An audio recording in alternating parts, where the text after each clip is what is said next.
नमस्कार बच्चों, आप लोगों का बोर्ड एग्जाम का जो आरबीएसई का 10th क्लास का हाफ ईयरली का एग्जाम में पेपर आने वाला है उसके बारे में बात करेंगे। मैं आपके लिए लेके आई हूँ मॉडल पेपर नंबर 1 और 2 जो मैंने पूरा सॉल्व करके आप लोगों को अपलोड कर दिया है। आप इसको देख लीजिएगा। इस बार क्योंकि कोरोना की वजह से आपका जो टाइम है पेपर का वो कम कर दिया गया है और इस पेपर में 11 क्वेश्चन होंगे। किस किस तरह से होंगे वो आप देख लीजिएगा। पहला क्वेश्चन आएगा आपका पैसेज जो होगा 6 नंबर्स का। उसके बाद में सेकंड क्वेश्चन आपका 5 मार्क्स का आएगा जिसमें कि एक कोई भी लेटर, स्टोरी, कोई भी राइटिंग आ सकती है, कोई ईमेल आ सकता है, कोई एप्लीकेशन आ सकती है। थर्ड नंबर का जो क्वेश्चन है उसमें आपका कोई भी चित्र दिया हुआ हो सकता है, कोई भी शॉर्ट राइटिंग हो सकती है या फिर कोई भी स्टोरी भी हो सकती है। तो पहला क्वेश्चन 6 नंबर का पैसेज का, दूसरा क्वेश्चन 5 नंबर का, तीसरा क्वेश्चन भी 5 नंबर का। उसके बाद में आपकी ग्रामर स्टार्ट हो जाएगी। 4, 5, 6 तीन क्वेश्चन जो है वो आपके ग्रामर के होंगे और 7, 8, 9, 10 और 11 आगे के क्वेश्चन होने वाले हैं। 7th क्वेश्चन जो है वो आपका फर्स्ट फ्लाइट बुक में से दो नंबर के 2 क्वेश्चन आएंगे। 8th क्वेश्चन में आपके फर्स्ट फ्लाइट बुक की पोएम में से 2 नंबर के क्वेश्चन आएंगे और 9 नंबर क्वेश्चन में आपके सप्लीमेंट्री बुक में से 2 नंबर के क्वेश्चन आएंगे, 2 क्वेश्चन आएंगे। और उसके बाद में आपका 10 और 11 जो नंबर के 2 क्वेश्चन आएंगे वो दोनों बुक्स में से एक क्वेश्चन आएगा, एक 4 नंबर का और एक 3 नंबर का। तो इस तरह से ये आपकी मार्किंग स्कीम होने वाली है। ग्रामर का जो पोर्शन है उसमें आपका 7 नंबर की ग्रामर आएगी। तो टोटल आपका हो जाएगा 48 मार्क्स का पेपर। तो जो मॉडल पेपर मुझे मिला है, 2 पेपर मिले हैं, दोनों ही 48 मार्क्स के हैं। तो मुझे लगता है कि इसी हिसाब से आपका हाफ ईयरली का पेपर आना चाहिए। बाकी आप इसको जरूर देखिएगा क्योंकि इसमें जो क्वेश्चंस हैं वो आपके बोर्ड के एग्जाम में भी काम आने वाले हैं। तो चलिए स्टार्ट करते हैं हमारे पेपर को। आपकी स्क्रीन के ऊपर मैं आपको पेपर दिखाऊंगी और पूरा उसको सॉल्व भी करूंगी। तो जो बच्चे घबरा रहे हैं कि हमें इंग्लिश में पता नहीं हमारा क्या होगा, प्लीज डोंट वरी, आप बहुत अच्छे नंबर स्कोर करेंगे। और पैसेज के आंसर्स करना बिल्कुल मत भूलिएगा, छोड़िएगा मत। अ ब स द यानी मल्टीपल चॉइस क्वेश्चन जो होते हैं उसमें 4 ऑप्शन में से एक आंसर लिखना होता है, तो कोई भी क्वेश्चन जो है वो एग्जाम में छोड़िएगा मत। चलिए स्टार्ट करते हैं पेपर को। Model paper first class 10th जिसका सब्जेक्ट है इंग्लिश और ये पहले एग्जाम्स आ रहे हैं उसमें भी आपको काफ़ी हेल्पफुल रहने वाला है। तो चलिए without wasting time let us start our model paper. जैसा कि आप लोगों को स्क्रीन के ऊपर दिखाई दे रहा है, ये मॉडल पेपर आपको भी मैं पूरा समझा दूंगी। और वैसे अगर आपको इसका PDF चाहिए तो आप टेलीग्राम चैनल पर अनीता शिक्षा को फॉलो कर लीजिए, वहाँ पर आपको इसका PDF भी मिल जाएगा। तो चलिए देखिए, सबसे पहले जो फर्स्ट क्वेश्चन है उसमें आपको एक पैसेज दिया हुआ है जिसमें 2 पैराग्राफ्स हैं। इस पैसेज में आप इसको सबसे पहले हम जब भी कभी इस तरह का कोई भी पैसेज आता है तो हम उस पैसेज को पढ़ते हैं ताकि हम क्वेश्चंस के आंसर्स इजीली कर सकें। तो चलिए हम भी इस पैसेज को पढ़ लेते हैं। स्टार्ट करते हैं passage. Read the following passage carefully and answer the questions given below. सबसे पहले आपको क्या करना होता है बच्चों, ये जो पैसेज दिया हुआ है ये देखिए, ये जो पूरा मैं आपको दिखा देती हूँ, ये जो पूरा एक पैसेज है यानी कि इस पैसेज को आपको पढ़ना है जिसको कॉम्प्रीहेंशन पैसेज भी बोला जाता है। और 2 पैराग्राफ्स इस पैसेज में आपको दिखाई दे रहे होंगे। फर्स्ट पैराग्राफ ये वाला है, फर्स्ट पैराग्राफ आपको ये दिख रहा होगा, सेकेंड आपको ये दिख रहा है। तो दोनों से पहले आप इनको पढ़ेंगे और फिर हम करेंगे इनके क्वेश्चन आंसर्स को। तो चलिए स्टार्ट करते हैं। पहले हम इसको पढ़ना। One of the most widely spread bad habits is the use of tobacco. Tobacco is now smoked or chewed by men, often by women and even by children, almost all over the world. It was brought into Europe from America by Sir Walter Raleigh 4 centuries ago and has then spread everywhere. A very much doubt whether there is any good in the habit even when tobacco is not used in excess and it is extremely difficult to get rid of the habit once it has been formed. तो ये हमारा first paragraph हमने पढ़ लिया। Second paragraph भी हम continue कर लेते हैं। Alcohol is taken in almost all cool and cold climates and to a very much less extent in hot ones. Thus, it is taken by people who live in Himalaya mountains, but not nearly so much by those who live in the plains of India. Alcohol is not necessary in any way to anybody. Millions of people are beginning to live without it entirely. And once the United States of America had passed laws which forbade its manufacture or sale throughout the length and breadth of their vast country। तो बच्चों जिस तरह से मैंने अभी आपको एक बार पढ़ के दिखाया, इस तरह से जब आप इस पैराग्राफ को, दोनों पैराग्राफ्स को पढ़ेंगे इस पैसेज के, तो एक जनरल सा आइडिया आपको हो जाएगा कि ये पैराग्राफ जो है वो किस बारे में है। ये टोबैको के बारे में है, कैसे उसका यूज़ हो रहा है, कहाँ कहाँ फैला हुआ है, फिर यूनाइटेड स्टेट्स ऑफ अमेरिका ने क्या उसके लिए एक्शन लिया। हिमालय माउंटेन्स का भी नाम बीच में आया है, तो कोई क्वेश्चन अगर इससे संबंधित आएगा तो वो भी आप समझ पाएंगे। इसमें एक आपने ये भी चीज़ देखी कि कहाँ से आया, कि ये यूरोप से, फ्रॉम अमेरिका से लाया गया, और किसके द्वारा लाया गया, सर वॉल्टर रैले के द्वारा 4 शताब्दियों पहले। तो ये इंपॉर्टेंट कुछ की पॉइंट्स है जो हमें अभी इसमें समझ में आए। तो चलिए देखते हैं पहला क्वेश्चन जो है, जैसा कि आप स्क्रीन के ऊपर देख पा रहे हैं। मैं आपको थोड़ा इसको फर्स्ट क्वेश्चन को ही यहाँ से दिखाती हूँ, ताकि मैं ये भी समझा सकूँ आपको कि कैसे हम इसका आंसर ढूंढ पा रहे हैं। चलिए देखिए, अब आप स्क्रीन पे बहुत इजीली देख पा रहे होंगे फर्स्ट क्वेश्चन को। Which bad habit is mentioned here, यानी कौन सी खराब आदत है जिसके बारे में इस पैसेज में बताया गया है। तो पहली लाइन में देखिए आप बच्चों, बैड हैबिट्स, यहाँ पे जो वर्ड है, इस बैड हैबिट वर्ड को आप ढूंढिए। तो आपको पहली लाइन में ही ये बैड हैबिट वर्ड देखिए यहाँ पे मिल गया है। तो इसका मतलब कि इसका आंसर इसके आसपास आपको इजीली मिल जाएगा। ये उन बच्चों के लिए है जिनको समझ में नहीं आता कि पैसेज के अंदर से आंसर्स कैसे ढूंढने हैं। उन बच्चों को जिनको पूरा पैसेज समझ में आ गया, वो इजीली फाइंड आउट कर लेते हैं कि क्या क्वेश्चन का आंसर होगा। लेकिन वो बच्चे जिनको बिल्कुल इंग्लिश में बहुत ज़्यादा प्रॉब्लम है, जिन्हें यही समझ में नहीं आता कि क्या लिखा हुआ है, पैसेज पढ़ने के बाद में भी कुछ समझ में नहीं आता, वो लोग किस तरह से आंसर्स लिख सकते हैं, उसका एक आइडिया आपको मैं दे रही हूँ। कि जैसे ये पहला क्वेश्चन आपने देखा, तो इसमें हमने ये बैड हैबिट वर्ड देखा और उसी को हमने इस पैसेज में ढूंढा, तो ये हमें यहाँ पे मिल गया। तो फिर देखिए, अब जहाँ पे आपको ये वर्ड मिला है उसी जगह पे वही जो पूरी की पूरी लाइन है उसमें ही आपको इसका आंसर मिलने वाला है। क्वेश्चन पूछा है which bad habit is mentioned here, यानी कौन सी खराब आदत है जिसके बारे में बताया गया है इस क्वेश्चन में। तो आंसर देखिए, यहाँ पे आंसर ए मैंने लिख दिया है आपके लिए। One of the most widely spread bad habit is the use of tobacco. तो ये आपका आंसर हो गया। आप उसको इस क्वेश्चन के अंदर, इसके नीचे इसका आंसर लिखना है। नेक्स्ट क्वेश्चन देखते हैं, how is tobacco used by the people. दूसरा क्वेश्चन है कि टोबैको जो है वो लोगों के द्वारा किस किस तरह से इस्तेमाल किया जाता है। तो यहाँ पर यूज़ करने की बात चल रही है। तो टोबैको इज़ नाउ स्मोक्ड और chewed by man, often by women and even by children almost all over the world. तो क्योंकि यहाँ पे पीपल वर्ड आया है, तो पीपल में तो लोग, पीपल का मतलब ही यही होता है कि लोग। तो लोगों में कौन कौन आएगा? लोगों में आदमी भी आएंगी, औरतें भी आएंगी, यानी मेन भी होंगे, विमेन भी होंगे, बच्चे भी होंगे। तो इससे आप आइडिया लगा सकते हैं कि भाई लोगों की बात करी है तो ये सब लोग इसमें इंक्लूडेड हैं। तो हमें हमारा जो आंसर है वो इन्हीं लाइनों में कहीं ना कहीं मिलने वाला है। तो how is tobacco used by the people, इसका आंसर होगा टोबैको इज़ नाउ स्मोक्ड और chewed by men, often by women and even by children almost all over the world। यानी संसार में, पूरे संसार में सभी जगह पे ये इसका सेवन किया जाता है, आदमियों के द्वारा, महिलाओं के द्वारा और यहाँ तक कि बच्चों के भी द्वारा। चलिए अब आगे क्वेश्चन नंबर 3 देखते हैं।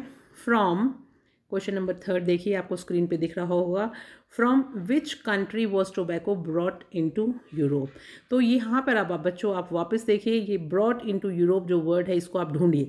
तो जैसे ही आप इसको ढूंढने निकलेंगे आपको ये यहाँ पे मिल जाएगा, आपको जैसे स्क्रीन पे मैं दिखा रही हूँ। तो ये इसका मतलब कि इसी लाइन में जहाँ से शुरू हो रही है ख़त्म हो रही है, इसके बीच में ये इसका आंसर आपको मिल जाएगा। तो from which country was tobacco brought into Europe, तो आप इसका आंसर लिख सकते हैं यहाँ से, it was brought into Europe from America by Sir Walter Raleigh 4 centuries ago and has then spread everywhere। तो यहाँ तक आपने लिख दिया तो ये पूरा इसका आंसर सी हो गया। बाकी आपको अगर समझ में आ गया है तो ठीक है, अदरवाइज़ मैंने आपको यहाँ पे पूरा मार्क भी कर रखा है। देखिए यहाँ पे आंसर नंबर 1 है, ये आंसर बी, यहाँ पे आंसर सी, और फिर यहाँ से आंसर डी भी स्टार्ट हो रहा है और यहाँ पे ख़त्म हो रहा है पूरा कंप्लीट। तो चलिए क्वेश्चन नंबर 4 भी अब हम देख लेते हैं, समझ लेते हैं कि उसमें क्या पूछा गया है।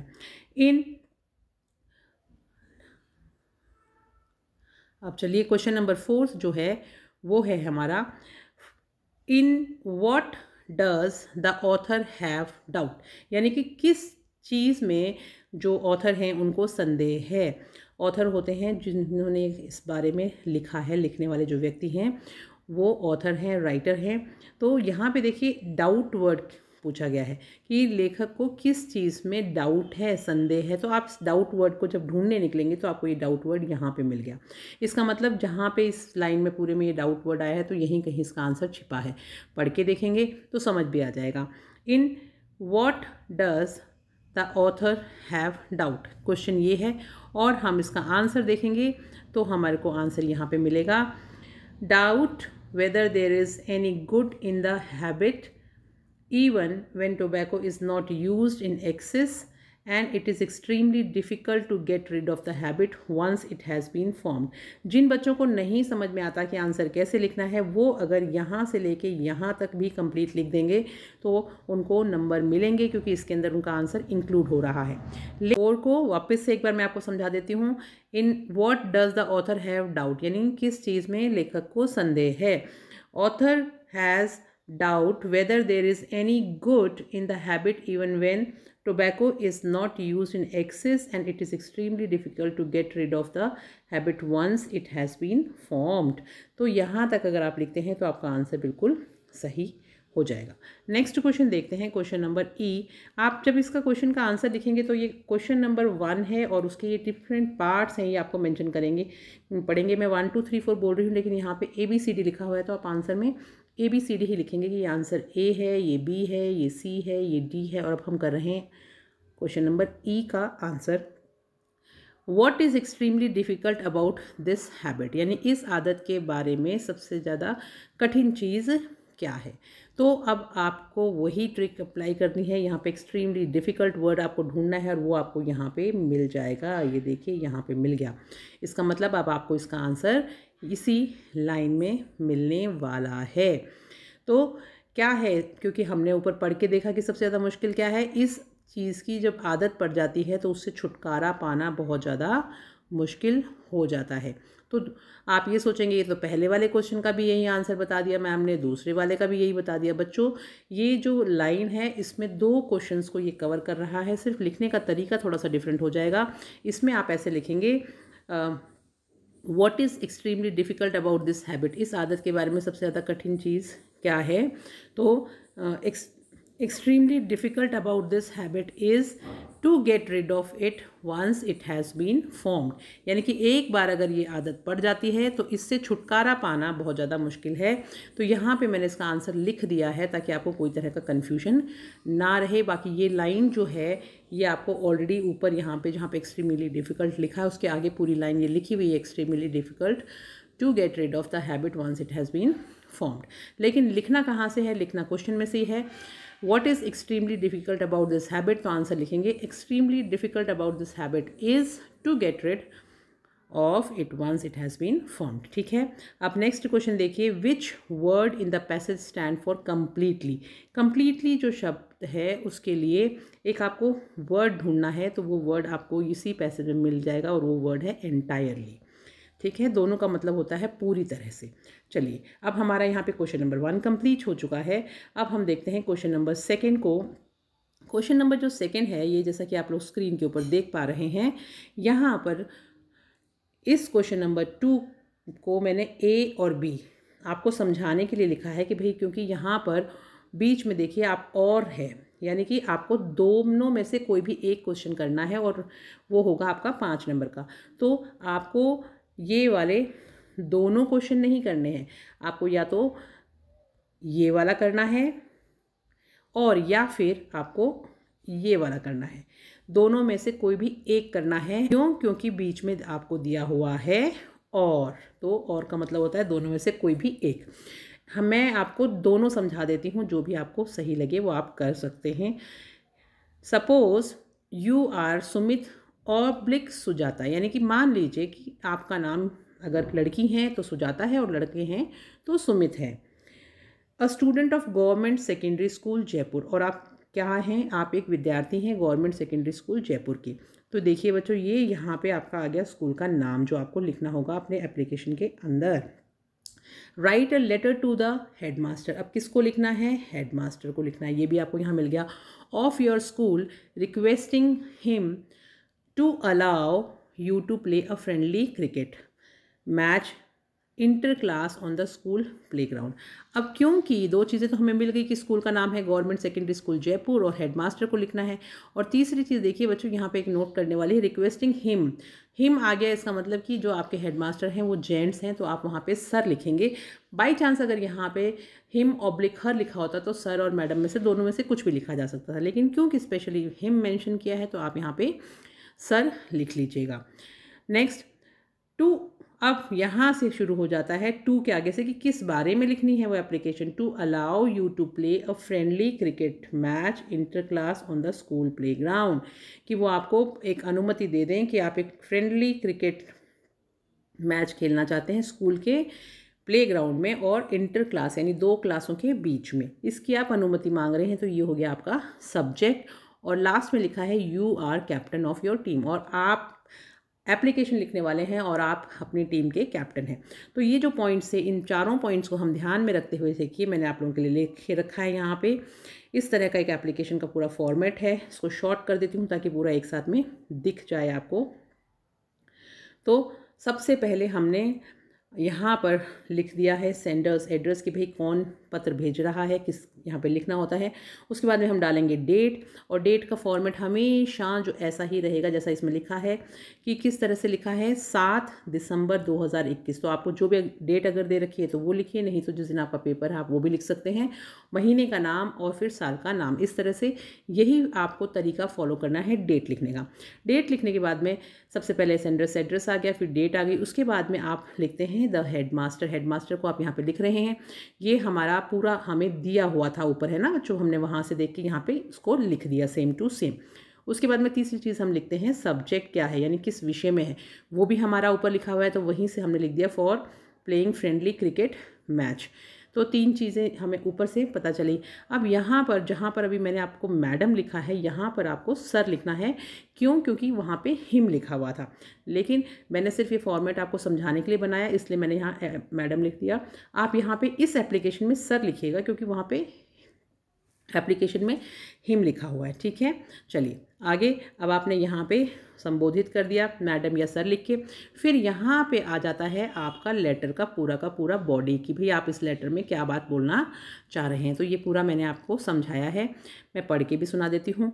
Most respectfully I beg to say, बड़े ही आदर से मैं विनती करती हूँ और ये कहना चाहती हूँ, आई am sincere student of class 10th of your school, कि मैं आपके विद्यालय की 10वीं क्लास का बहुत सिंसियर छात्र हूँ, अगर आप लड़के हैं, और अगर छात्रा की तरफ से लिख रहे हैं तो लड़की हूँ। ये जो लाइन है ये आप किसी भी एप्लीकेशन में लिख सकते हैं, अगर आप अपने प्रिंसिपल को, टीचर को या किसी अधिकारी को अपने स्कूल में लिख रहे हैं तो आप इसको याद कर सकते हैं। उसके बाद में सेकंड पैराग्राफ यहाँ से स्टार्ट होता है जिसमें आप लिख रहे हैं I would like to request you, यानी मैं आपसे विनती करना चाहता हूँ, to allow us to play, कि आप हमें परमिशन दे दें खेलने के लिए friendly cricket match inter class on the school playground, और इंटर क्लास खेलना चाहते हैं हम दो क्लासों के बीच में और स्कूल के ही प्रांगण में या प्लेग्राउंड में, खेल के मैदान में खेलना चाहते हैं।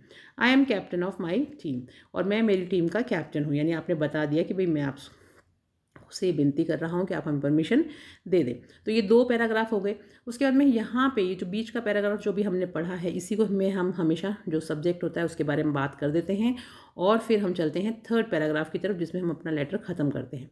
I shall be highly oblige to you for this consideration, यानी इस चीज़ के लिए मैं आपका बड़ा ही आभारी रहूँगा, अगर आप हमारी इस बात को मान लेंगे तो मैं बड़ा आभारी रहूँगा, मैं भी और मेरी कक्षा भी, कहने का मतलब ये है। चलिए ठीक है, तो ये पूरा का पूरा जो बॉडी थी पूरे लेटर की ये हमने लिख दी, यहाँ पे कंप्लीट हो गया, यहाँ से शुरू हुआ और यहाँ पे कंप्लीट हो गया, ठीक है बच्चों। चलिए अब उसके बाद में ये हमारा सब्जेक्ट, फिर उसके हमने सैल्यूटेशन लिखा, फिर हमने उसके बाद में पूरा लेटर समझाया, उसके बाद में हम लास्ट में लिखते हैं थैंकिंग यू, यानी आपका बहुत बहुत शुक्रिया, धन्यवाद। योर्स ओबीडियंटली नाम लिखेंगे, और फिर क्योंकि आप स्कूल टीम के कैप्टन हैं तो वो नीचे आप स्कूल टीम के कैप्टन भी लिख सकते हैं। तो इस तरह से ये पूरा जो एप्लीकेशन है उसका फॉर्मेट है। थोड़ा सा एक बार मैं बड़ा कर देती हूँ, अगर आपको स्क्रीन पे अच्छे से दिख रहा हो तो आप यहाँ से देख लीजिएगा। सेंडर्स एड्रेस, डेट, उसके बाद में हमने प्रिंसिपल को संबोधित कर दिया, उसके बाद में सब्जेक्ट लिख दिया और मैडम या सर से हमने अपना जो एप्लीकेशन है वो स्टार्ट करी और फिर इस तरह से हमने अपनी पूरी एप्लीकेशन लिख दी कि most respectfully I beg to say that I am sincere student of class 10th of your school. I would like to request you to allow us to play friendly cricket match inter-school on the school playground. I am captain of my team. I shall be highly obliged to you for this consideration. Thanking you, yours obediently, Sumit, team captain 10th A. Okay बच्चों, तो ये हो गया हमारा एक पत्र समाप्त जो हम इस पर हमने यहाँ पे क्वेश्चन में देखा. अब इसी क्वेश्चन में और के बाद में सेकेंड पार्ट जो है वो देखिए वो क्या है. वो दूसरी चीज़ दी गई है एग्ज़ाम में. यहाँ पे देखिए you are Parul of class 10th के आप 10वीं क्लास की पारुल हैं. Write an email to your father to send you ₹700 for board exam fees. कि अपने पिताजी को एक ईमेल लिखिए जिसमें आप बताइए कि आपको 700 रुपये की ज़रूरत है क्योंकि आपको बोर्ड एग्ज़ाम की फ़ीस भरनी है. The email address is ramesh@gmail.com. और यहाँ पे एड्रेस दिया हुआ है जो ईमेल, ये इंपॉर्टेंट है, ये आपको पता होना चाहिए. जैसे ही हमें मेल का एड्रेस पता हो जाता है हम अपना मेल लिखना स्टार्ट करते हैं. तो किस किस बारे में बच्चों कि आपका नाम तो है पारुल, आप कौन सी क्लास में पढ़ते हो, 10th क्लास में पढ़ते हो, ठीक है. दूसरा आपको किसको पत्र लिखना है, अपने फादर को लिखना है. क्या लिखना है कि to send ₹700 for board exam fees कि 700 रुपये भेजिए बोर्ड एग्ज़ाम की फ़ीस के लिए. तो यहाँ पे हमने सब चीज़ें अपनी देख ली कैसे लिखना है. अब हम उन सब चीज़ों को यहाँ पे फिट करेंगे. तो ये ईमेल का फॉर्मेट जो है वो मैंने अपने वैसे भी पहले समझाया हुआ है. जिन बच्चों ने वो वीडियो नहीं देखा है वो वहाँ से देख लीजिए. अदरवाइज़ मैं आपको एक बार और बता देती हूँ कि जब भी हम ईमेल लिखते हैं सबसे पहले हमें एक बनाना होता है इस तरह का चौकोर डब्बा. उसको हम डिवाइड करते हैं. ये जो चौकोर सबसे पहले हमें बनाना होता है इस तरह का एक चौकोर डब्बा, ठीक है, यानी रेक्टेंगुलर शेप में है ये. और उसके बाद में हम इसको डिवाइड करते हैं 4 लाइन से. यानी फर्स्ट लाइन जो है वो यहाँ पे हो गई आपकी, उसके बाद में यहाँ से हमारी सेकेंड लाइन हो गई, फिर हमारी ये थर्ड लाइन हो गई और अब ये हमारी फोर्थ लाइन हो गई. तो इस तरह से हमने इसको 4 लाइनों में डिवाइड कर दिया. अब 4 लाइनों में जो हम इसको डिवाइड कर देते हैं, मैंने भी बना रखी है लेकिन ऐसे रफ़ बनी हुई है तो आप उसको थोड़ा सा समझ जाइए क्योंकि बहुत जल्दी में मैंने वीडियो बनाया है आपको समझाने के लिए. तो सबसे पहले हम लिखते हैं यहाँ पे TO2. 2 का मतलब होता है कि किसको वो मेल लिखी जा रही है. हाँ, इसमें आपको डिवाइड इस तरह से भी करना है. यहाँ पे भी ये लाइन खींची जाएगी. तो यहाँ पे TO2 जो लिखा है उसमें ramesh@gmail.com, यानी क्योंकि ये एड्रेस वहाँ लिखा हुआ था ना बच्चों, वहाँ से ही हमने यहाँ पे उतारा है. अब एक बार मैं सारी लाइनों को हटा देती हूँ ताकि आप आराम से देख सकें क्योंकि वो आपको अब समझ में आ जाएगा कि ये जो डब्बा है इसके अंदर पूरी की पूरी जो मेल है हमारी लिखी हुई है. तो फर्स्ट जो पार्ट है उसमें हमने 2 में एड्रेस लिख दिया क्योंकि यही एड्रेस है जो हमारे को क्वेश्चन में दिया हुआ था.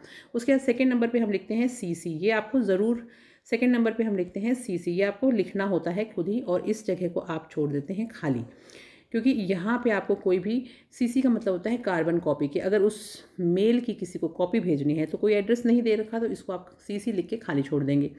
फिर यहाँ पे BCC का मतलब होता है कि अगर एक जने से ज़्यादा आपको बहुत सारे लोगों को उसकी मल्टीपल कॉपीज़ भेजनी हो तो BCC के आगे यहाँ पे लिखे जाते हैं उनके मेल एड्रेस, लेकिन इसको भी आपको खाली छोड़ना है, ठीक है. तो सिर्फ 2 के आगे ही आपको मेल एड्रेस लिखना है. CC BCC लिख के छोड़ देना है, कुछ नहीं लिखना. उसके बाद में आपका आ जाएगा सब्जेक्ट कि किस विषय में है. तो विषय हमने देखा था कि to send ₹700 for board exam fees के 700 रुपये मांगने थे आपको अपने पापा से, वो हमने यहाँ लिख दिया.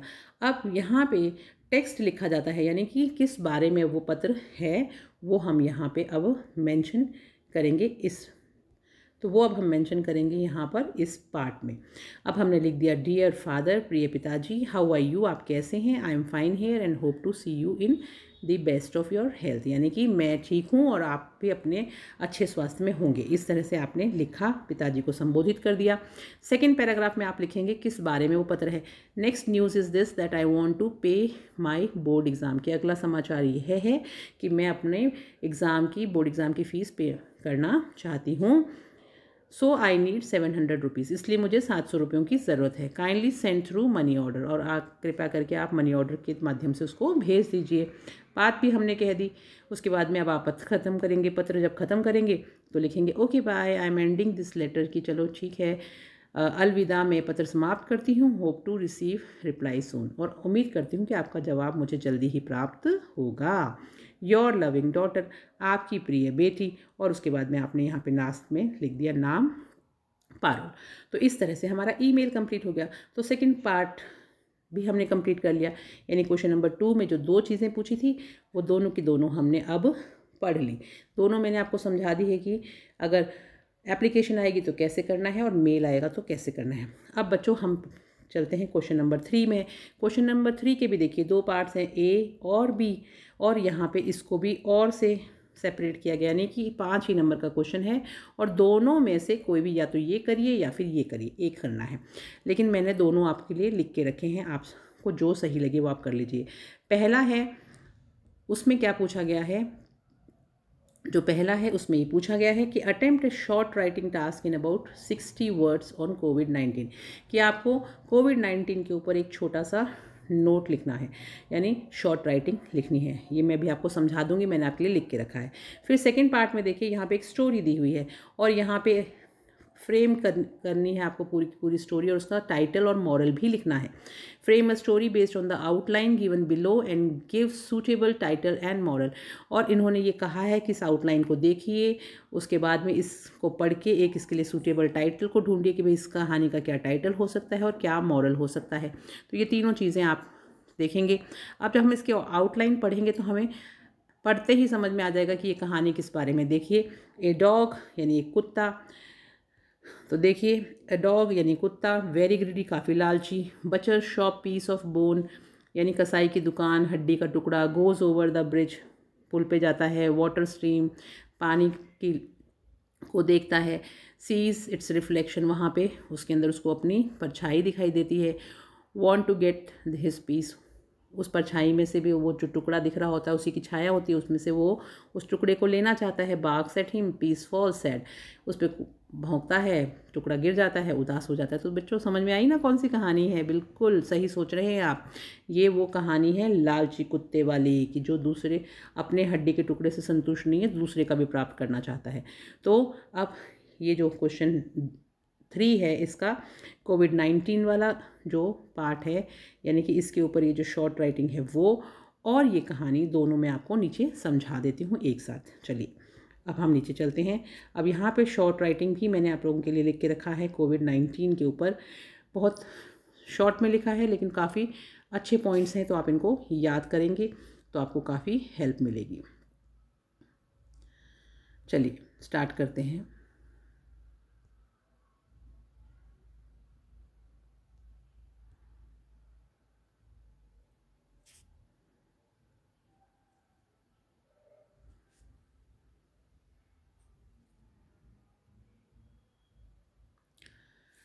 तो चलिए स्टार्ट करते हैं। कोविड-19 is a communicable virus disease which started in 2019 at Wuhan in China. यानी कोविड-19 जो है ये एक फैलने वाला बीमारी है जो वायरस से फैलती है, और ये 2019 में वुहान में शुरू हुई, जो चाइना में स्थित है। The virus is artificial one, यानी कि ये एक कृत्रिम वायरस है, मनुष्य के द्वारा बनाया हुआ। It was made from bats, और ये कहाँ से बनाया गया? चमगादड़ों से बनाया गया।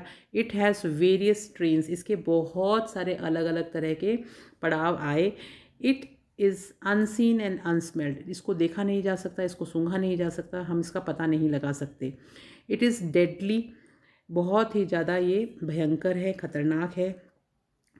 It's symptoms are tastelessness, fever, bad throat, problem in respiration etcetera.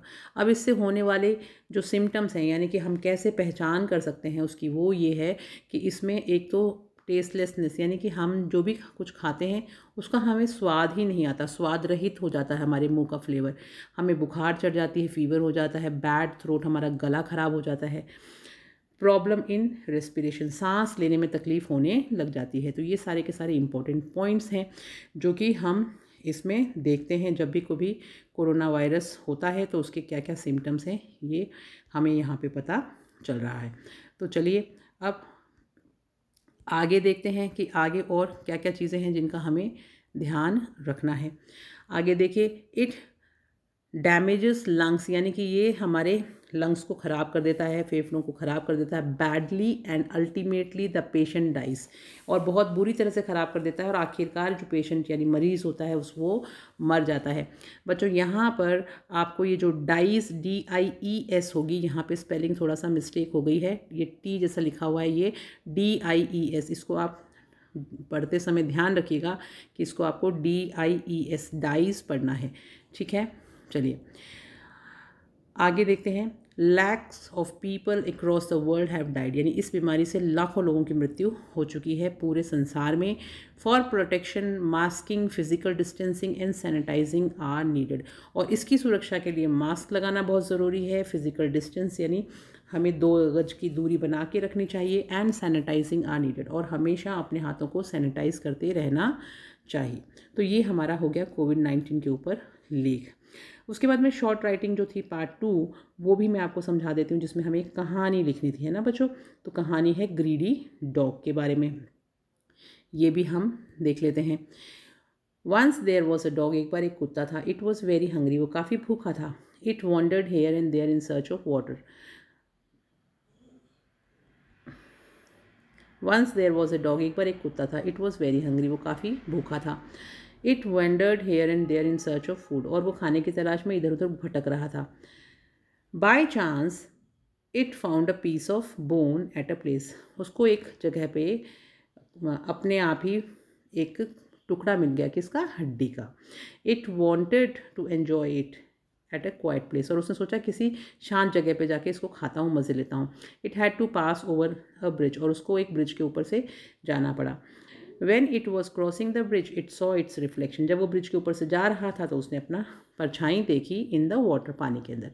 The dog thought it to be another dog with a piece of bone, और उस कुत्ते ने सोचा कि कोई दूसरा कुत्ता पानी के अंदर है, उसके पास भी एक हड्डी है।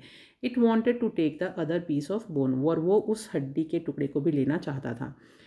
It opened its mouth to bark, और उसने अपना मुंह खोला भौंकने के लिए। As soon as it open its mouth, जैसे ही उसने अपना मुंह खोला, the piece of bone fell into the water, वो जो हड्डी का टुकड़ा था वो पानी में गिर गया। Now the dog was very sad, और अब वो जो कुत्ता था काफ़ी उदास हो गया। अब हम इस कहानी का मॉरल लिखेंगे। ग्रीड इज़ अ कर्स, की यानी जो लालच है वो एक अभिशाप होता है, तो हमें लालच नहीं करना चाहिए। बच्चों ये स्टोरी तो मैंने बहुत सिंपली आपके लिए लिखी है कि आप इसको याद भी कर सकते हैं। इसमें जब आप इसका आउटलाइन देखेंगे ना, तो वहाँ पे आप बच्चर शॉप पे यानी एक कसाई की दुकान पे उसको एक पीस ऑफ बोन मिला था। तो बाय चांस आप यहाँ पे एक लाइन ऐड कर सकते हैं, by chance it found a piece of bone at a place की जगह बच्चर्स शॉप लिख लीजिएगा आप, ठीक है। तो ये बिल्कुल सही हो जाएगा। चलिए बाकी गलत ये भी नहीं है, लेकिन उस वर्ड को, उस मीट की दुकान जो कसाई की दुकान है उसको भी मेंशन करना ज़रूरी है। तो यहाँ पे प्लेस की जगह बच्चर शॉप कर लीजिएगा। ओके चलिए ये हमारा हो गया कंप्लीट। अब देखते हैं आगे क्या क्वेश्चन है। अब हमारा 4th क्वेश्चन यानी 3rd कंप्लीट हो गया। 4th में आपका यहाँ से अब देखिए ग्रामर स्टार्ट हो गई है। तो ग्रामर में पहला क्वेश्चन है fill in the blanks using the correct option given below. तो फिल इन द ब्लैंक्स करना है, ये मैंने ऑलरेडी आपके लिए करके रखा है। क्वेश्चन है keep the food covered or the flies will contaminate, keep the food covered or the flies will contaminate it, कि यानी खाने को कवर करके रखो, नहीं तो जो मक्खियाँ हैं वो उसको ख़राब कर देंगी। तो यहाँ पे बच्चों और आएगा, और ये और जो है पिछले नेक्स्ट पेज पे दिया हुआ है, तो यहाँ पे हमने और भर दिया। क्यों? क्योंकि ये हमारे अगले पेज पे है। ये देखिए यहाँ पर है और, है ना, ये तो उस पर दिख नहीं रहा था आपको, तो ऑप्शन यहाँ से हमने और भरा है। चलिए नेक्स्ट क्वेश्चन देखिए। Dash he is thin he is strong, तो यहाँ पे 2 आएगा। Though he is thin he is strong, कि हालांकि वह पतला है लेकिन वो मजबूत है। This is the school where I read, तो यहाँ पे आएगा where. I saw a soldier who has lost his arms, तो यानी मैंने एक सैनिक देखा जिसकी जो अपनी बाजू गंवा चुका था, तो यहाँ पे आएगा who. Keshav said Rita is busy right now, तो ये आपका डायरेक्ट से इनडायरेक्ट स्पीच में चेंज करना है। तो यहाँ पे Keshav said Rita is busy right now, तो इसका सही उत्तर होगा Keshav inform that Rita was busy then, क्योंकि नाउ का देन हो जाएगा और बाकी हम इसके सब चीज़ें चेंज करेंगे, तो ये इसका करेक्ट आंसर होगा। नेक्स्ट भी आपका ये क्वेश्चन ऐसा ही है, उसको भी देख लेते हैं।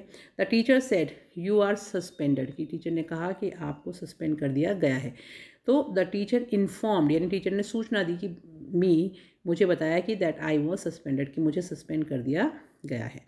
चलिए नेक्स्ट देखते हैं। ग्रामर बहुत ही मज़ेदार है, आप बहुत इजीली कर पाएंगे, डिफ़िकल्ट बिल्कुल भी नहीं है। Fill in the blanks with the correct form of verbs given in the brackets. ये जो ब्रैकेट के अंदर वर्ब्स दी हुई हैं, इन वर्ब्स को आपको फिल करना है इनके सामने दिए हुए सेंटेंसेस में, ठीक है। ये देखिए 4 वर्ब्स हैं, पे, फ्रीज, कुक और टेक। इनको आपको फिल करना है इनके सामने दिए हुए फिल इन द ब्लैंक्स में, रिक्त स्थानों में।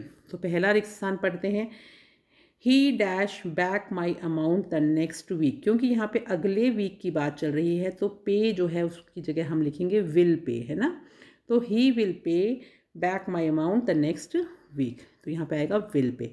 नेक्स्ट क्वेश्चन देखिए, the water in the pond dash last night. Freeze यानी जमना होता है, तो जम पिछली रात की बात चल रही है, तो फ्रोज यानी जम गया था पानी, तो यहाँ पे फ्रोज आएगा।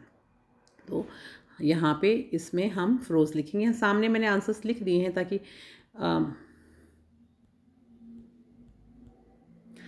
फ्रोज यहाँ से आप देख लीजिए, ये इसका आंसर सामने लिखा है ताकि आपको इजी रहे। नेक्स्ट देखिए, नेक्स्ट क्वेश्चन है माई मदर। नेक्स्ट क्वेश्चन देखिए, mother dash food before father came. तो यहाँ पे हमें कुक से बनाना है, तो यहाँ पे कुक्ड। बिफोर फादर केम, पिताजी के आने से पहले, इसलिए यहाँ पे कुक्ड हो जाएगी। माँ ने खाना बना लिया था पिताजी के आने से पहले। Next, my father always dash T in the morning. Always यानी हमेशा, और टेक मतलब होता है लेना, तो यहाँ पे हो जाएगा टेक्स, तो आंसर हो गया takes. My father always takes tea in the morning, क्योंकि सिंगुलर है ना फादर, इसलिए टेक्स हो गया। तो चलिए नेक्स्ट देखते हैं। नेक्स्ट क्वेश्चन वापस आपका मल्टीपल चॉइस में ही है, आपकी ग्रामर एग्जाम में अभी आपके हाफ ईयरली में इसी तरह से आएगी। Read the extract and answer the questions given below, कि अब आपको इस पूरे एक्सट्रैक्ट को पढ़ना है और नीचे दिए हुए जो प्रश्न हैं उनके उत्तर करने हैं। तो ये देखिए एक पूरे एक्सट्रैक्ट लिया हुआ, यानी कुछ पंक्तियाँ ली हुई हैं आपकी कविता में से। कविता कौन सी है बच्चों? देखिए अमांडा। अमांडा देखते ही समझ में आ जाएगा कि अमांडा कविता में से लिया गया है। तो पहला क्या है, राइट ट्रू और false for the given sentences, यानी सही और गलत लिखना है। अगर वाक्य सही है तो आप ट्रू लिखेंगे, अगर वाक्य गलत है तो आप फॉल्स लिखेंगे, ठीक है। चलिए पहला क्या है, Amanda is a boy. Amanda लड़का है? नो, फॉल्स होगा, क्योंकि अमांडा जो है वो एक लड़की है, इसलिए हमने इसको फॉल्स लिख दिया। सेकेंड देखिए, Amanda likes to have chocolates. Amanda को चॉकलेट्स पसंद हैं, तो ये बिल्कुल सही है, ट्रू बिल्कुल सही है, उसको चॉकलेट्स पसंद हैं। थर्ड देखिए, Amanda thinks her self as Rapunzel. Amanda अपने आप को एक रुपंजल की तरह समझती है, बिल्कुल सही है, तो यहाँ पे आपने लिख दिया ट्रू। तो हमारा ये क्वेश्चन भी कंप्लीट हो गया।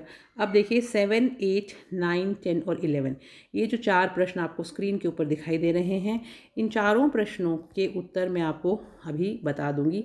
7th क्वेश्चन जो है, answer the following questions in 10 to 15 words. 10 से 15 शब्दों में आपको इसके प्रश्न का उत्तर लिखना है, यानी ज़्यादा लंबा नहीं लिखना है। और क्योंकि ये 4 नंबर का है और आपको ये दोनों क्वेश्चन अटेम्प्ट करने हैं, 4 नंबर के हैं, और ये ए और बी दोनों अटेम्प्ट करने हैं, 2-2 नंबर के हैं, इसलिए छोटे छोटे आंसर लिखने हैं। उसके बाद में क्वेश्चन नंबर 8 देखिए, क्वेश्चन नंबर 8 में भी वही चीज़ है कि question number 8, answer the following questions in 10 to 15 words.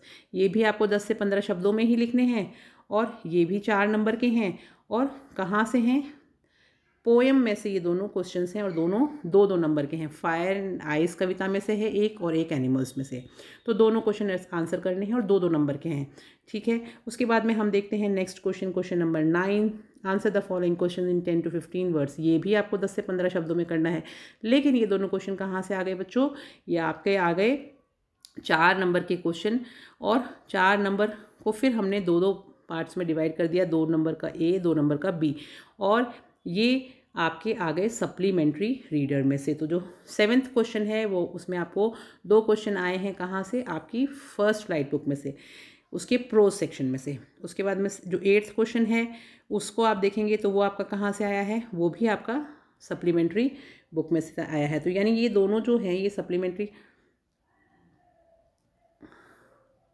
तो फर्स्ट क्वेश्चन बच्चों आपका कहाँ से आया है, आपकी फर्स्ट फ्लाइट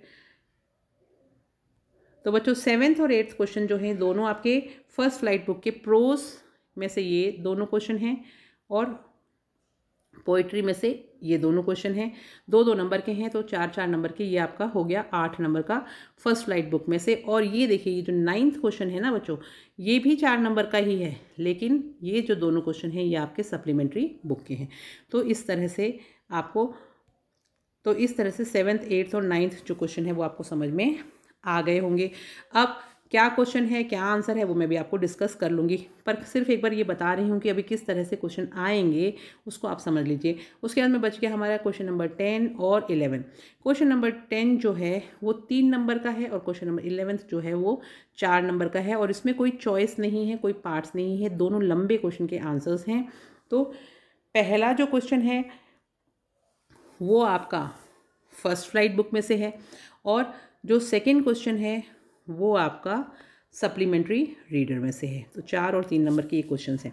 चलिए अब हम इन क्वेश्चंस के आंसर्स देखेंगे। तो पहला क्वेश्चन देख लेते हैं हमारा क्या है। क्वेश्चन नंबर 7 का पहला, did Wanda have 100 dresses, why do you think she said she did. दूसरा भी देख लेते हैं कि पहले क्वेश्चन का मतलब है कि क्या वंडा के पास 100 पोशाकें थी और उसने ऐसा क्यों कहा कि उसके पास हैं। दूसरा क्वेश्चन है why does Annie want to keep a diary, Annie diary क्यों रखना चाहती थी। तो दोनों प्रश्नों के उत्तर मैंने आपके लिए यहाँ लिख के रखे हैं। 7th का ए और बी इस तरह से मैंने इनको पार्ट में लिख दिया है। अब आंसर देख लेते हैं। पहले वाले का 7th का जो आंसर है वो ये है, no she did not have any 100 dresses. नहीं, उसके पास 100 पोशाकें नहीं थी, बिकॉज क्योंकि शी वॉज पुअर, वो गरीब थी, and wore the same faded blue dress to school, और वही पुरानी रंग उड़ी हुई नीले रंग की पोशाक वो विद्यालय में पहन के आती थी एवरी डे, हर रोज़। I think she said this, मुझे लगता है ऐसा उसने इसलिए कहा बिकॉज क्योंकि she had an inferiority complex, क्योंकि उसको इन्फीरियोरिटी कॉम्प्लेक्स हो गया था। In order to hide the complex she said she had 100 dresses, और उस कॉम्प्लेक्स को छुपाने के लिए उसने ऐसा कहा कि उसके पास 100 पोशाकें हैं। तो ये 7th का ए का आंसर था। अब हम 7th का बी का आंसर भी देख लेते हैं। 7th का बी का आंसर है Annie wanted to keep a diary, Annie एक डायरी रखना चाहती थी, because she did not have a real friend, क्योंकि उसकी कोई वास्तविक सच्चा मित्र नहीं था। She thought that paper had more patience than people, उसको लगता था कि पेपर जो होता है उसके अंदर ज़्यादा धैर्य होता है मनुष्यों से। And she did not confide in any of her friends, और वो अपने किसी भी विश्वास नहीं कर सकती थी अपने किसी भी दोस्त के ऊपर, उससे अपने खुल के दिल की बात नहीं कर सकती थी। So she decided to keep a diary, इसलिए उसने एक डायरी रखने की सोची। तो ये दोनों प्रश्नों के उत्तर आपके जो 7th क्वेश्चन है उसके मैंने आपको बताया। पहला क्वेश्चन ये था कि क्या वोंडा के पास 100 पोशाकें थी और नहीं थी। आपको क्या लगता है कि आप क्या कहना चाहते हैं, थी या नहीं थी? तो उसका आंसर मैंने आपको बताया। दूसरा क्वेश्चन ये था why does Annie want to keep a diary, Annie diary क्यों रखना चाहती थी। दोनों क्वेश्चन 2-2 नंबर के हम डिस्कस कर चुके। अब 8th क्वेश्चन देखिए। अब आपका ये कविता में से क्वेश्चन है, दोनों में पहले बता देती हूँ फिर दोनों समझाऊंगी। पहला है for Robert Frost what do fire and ice stand for. ये जो पोएम है फायर एंड आइस, उसमें से क्वेश्चन लिया गया है कि रॉबर्ट फ्रॉस्ट जो इसके कवि हैं वो फायर और आइस जो हैं उनके माध्यम से क्या समझाना चाहते हैं, कि वो किस चीज़ के लिए स्टैंड करते हैं। दूसरा क्वेश्चन है, ये दूसरी कविता है एनिमल्स से, और इसमें बताया है कि mention 3 things that humans do and animals don't, की ऐसे 3 चीज़ें बताइए जो कि मनुष्य करते हैं लेकिन जानवर नहीं करते। तो दोनों प्रश्नों के उत्तर मैं भी आपको बता देती हूँ। तो चलिए पहले हम देख लेते हैं 8th का आंसर ए। तो 8th का आंसर है अकॉर्डिंग टू रॉबर्ट फ्रॉस्ट, यानी रॉबर्ट फ्रॉस्ट के अनुसार fire stands for greed, lust, conflict, cruelty, avarice and fury, whereas I stands for insensitivity, coldness, indifference and hatred। ये क्वेश्चन मैंने आपको मेरी लाइव क्लास में पूरा अच्छे से एक्सप्लेन किया है, इन वर्ड्स के मीनिंग्स भी बताएं, आप वहाँ से देख लीजिएगा। उसके बाद में सेकेंड जो क्वेश्चन है, यानी 8th जो क्वेश्चन था उसका पार्ट ए ये था, पार्ट बी ये है।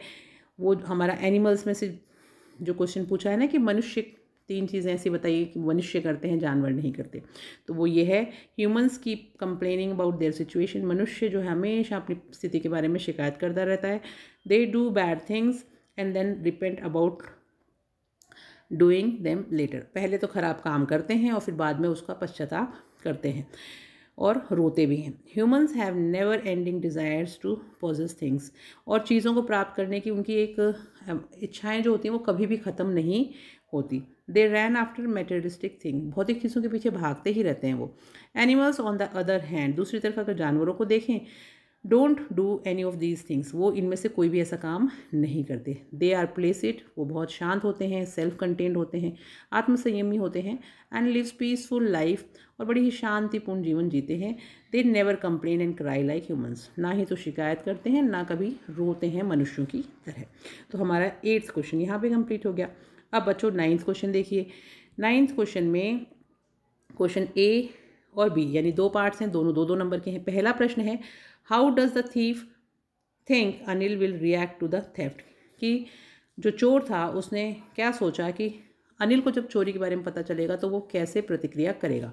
दूसरा क्वेश्चन है, who is Fowler and what is his first authentic thrill of the day, कि फाउलर कौन था और उस दिन का पहला ऑथेंटिक थ्रिल उसके लिए क्या था। दोनों क्वेश्चन के आंसर्स आपको यहाँ पे स्क्रीन पे समझा देती हूँ मैं, आप यहाँ से नोट कर लीजिएगा।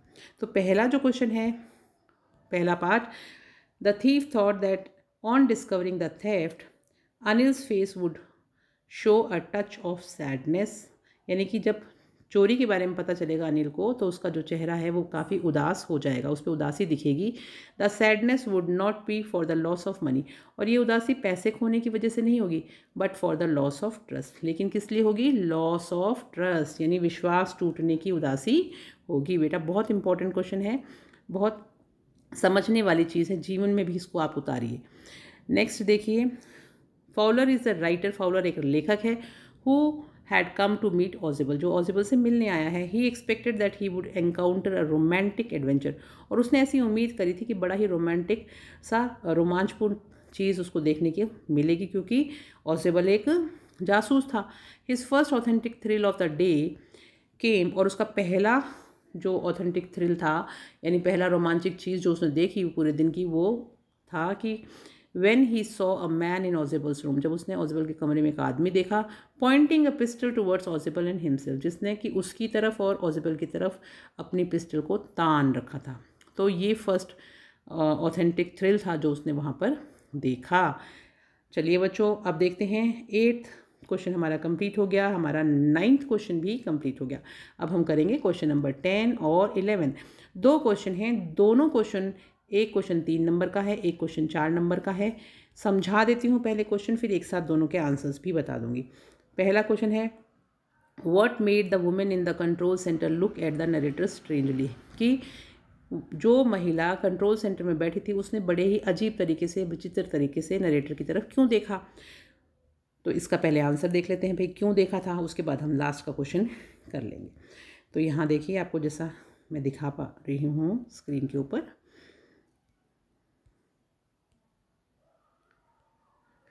The women in the control centre looked at the narrator strangely, महिला ने उसकी तरफ, नरेटर की तरफ बड़े ही अजीब तरीके से देखा, because the narrator asked her, क्योंकि नरेटर ने उससे पूछा था, अबाउट द ब्लैक एरोप्लेन, उस काले हवाई जहाज के बारे में, and she saw no one, और उसने वहाँ कोई भी नहीं देखा था, except the narrators in the sky during the storm, क्योंकि उसने तो सिर्फ नरेटर का हवाई जहाज ही देखा था तूफान के समय उस आसमान में।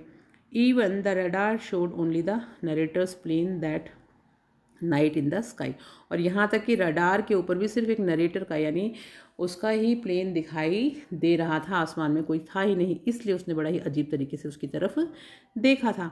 चलिए अब लास्ट क्वेश्चन है इसी पेपर का, वो भी हम कर लेते हैं, और वो है, What was the cause of Matilda's ruin? How could she have avoided it? यानी मेटिल्डा की बर्बादी का क्या कारण था और वो उससे कैसे बच सकती थी, उसको कैसे अवॉइड कर सकती थी। तो बच्चों हमने देखा था ना, वो हार गुमा देती है, वही वाली कहानी है। नहीं पढ़ी हो तो अनीता शिक्षा पे आप जाके पढ़ सकते हैं। चलिए इसका आंसर है, Matilda borrowed a marvellous diamond necklace from her friend to attend a ball. Matilda ने अपने सहेली से एक बड़ा ही खूबसूरत सा डायमंड का नेकलेस लिया था, कंठार लिया था वो उधार एक दिन के लिए। अनफॉर्चुनेटली, दुर्भाग्यवश, शी लॉस्ट इट, उसने उसको खो दिया। Matilda could have avoided the miserable life, और इस तरह से मटिल्डा जो है वो अपनी इस मिजरेबल लाइफ को जो थी, यानी जो उसका जीवन जो इतना ख़राब हो गया उससे बच सकती थी, that she and her husband had to resort by confessing to Madame Forrester that she had lost the necklace। और ऐसा कब हो सकता था? अगर वो बता देते मैडम फॉरेस्टर के साथ में जाके उनके सामने कन्फेस कर लेते, यानी अपनी गलती मान लेते भाई कि हमसे ये खो गया है, तो शायद उनका जीवन इतना ज़्यादा ख़राब नहीं होता, इस तरह से बर्बाद नहीं होता। तो बच्चों आई होप ये पूरा पेपर आपको समझ में आ गया होगा। पहले जो मैंने आपको पेपर एक अपलोड किया है वो इस हिसाब से था कि वो आपके एग्ज़ाम में किस तरह के क्वेश्चंस आएंगे बोर्ड के एग्ज़ाम में, ठीक है। और ये जो क्वेश्चन पेपर है ये आपका जो हाफ ईयरली में क्वेश्चन आने वाले हैं उसके पैटर्न के ऊपर है कि भाई कितने नंबर के क्वेश्चंस आएंगे और कितने क्वेश्चन आएंगे और कैसे उनको करना है।